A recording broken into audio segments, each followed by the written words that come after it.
Over the thin whine of Cyril's antiquated laptop as it labored to keep its satellite link intact, a laugh carried across the room, and I looked up at once to account for it. Grace stood near the counter with one of my men, close enough to speak without raising his voice. She was smiling, her head tipped back as she laughed again, one hand settling at her waist in an unconscious gesture that caught the eye by its very existence. There was nothing improper in it, nor anything the man would dare misread, but familiarity left unobserved has a way of becoming habit, and habit, if not shaped, begins to imagine itself permission. And I burned for it. Not the laughter, but how freely she dispensed it, as though she owed nothing to history or me. It was an insult and also perfection. I could scarcely breathe for the want of her, and yet it pleased me to suffer it. She bent a moment later to retrieve something from the counter, and I caught a hint of her breasts. God help me, I wanted to run to her. She was not simply lovely and mine. She was the sum of everything I had ever gone without. Nearly 16 years of sleepless nights and ordered thought, of discipline and denial of every natural urge, and the shape of her under the dress undid my resolve a little more with every step. They didn't know her or what it cost to stand beside her with any claim of legitimacy. They saw only a sweet girl behind a counter, but I saw the friend I splashed in the fountain with, holding her hand as we searched for Easter eggs, letting her rest her head on my lap beneath summer trees. They had no sense of who she really was, but I did. I watched her stretch again, fingers grazing the top shelf, the hem of her skirt lifting just enough to bare the backs of her thighs, and the force of it settled into my hips like heat sealed beneath armor. The ache was exquisite, not sweet or soft, but sacred. I could have had her that day, had I wished it. One word, one truth about my devotion to her spoken aloud, and she would fall into my arms without resistance. That was the worst of it, the knowledge that it wouldn't be wrong. The world itself had long since agreed we belonged to one another, and the only thing keeping us apart now was my appetite for suffering. I had no intention of wasting how much it hurt, though. So suffer I did, because one day I knew she would come to me on her own. Until then I would sit and watch and burn for her. The first image slid from the printer, and Cyril nudged it towards me with 2 fingers. "She is flawless," he said. "She could have a right good future in telly if she wanted it." I laughed and drew the photograph towards me. Absolutely not. Yes, I'd no doubt she was luminous enough to command the screen.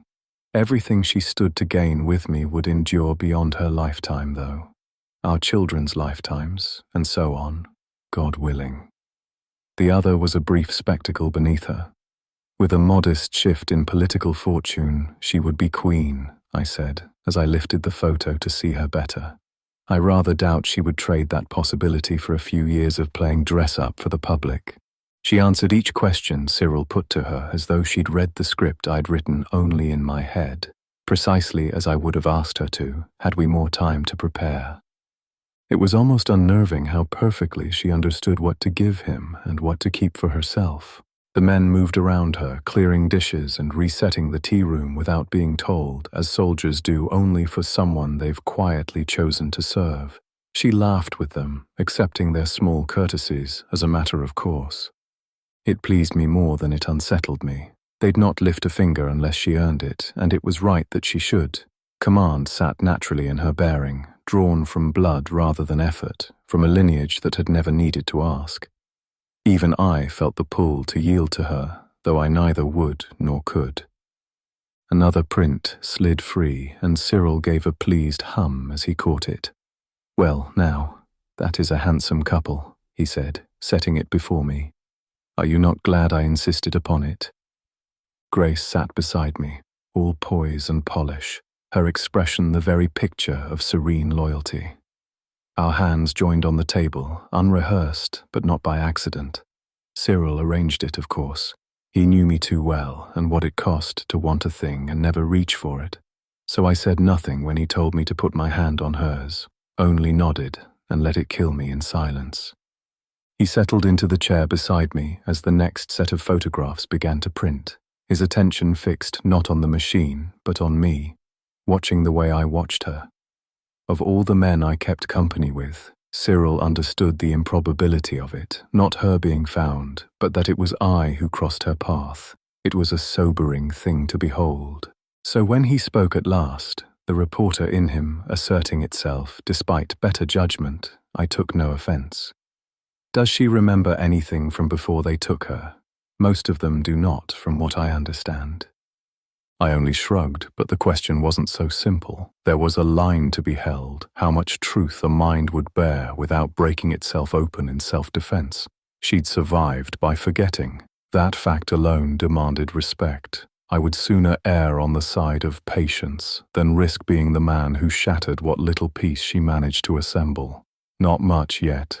Fragments here and there. Sunday dinner. The road sign for Sussex. I will not press her for more until we are home.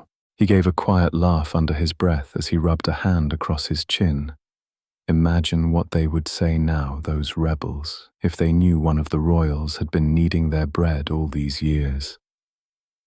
I understood he didn't mean it cruelly. Quite the opposite.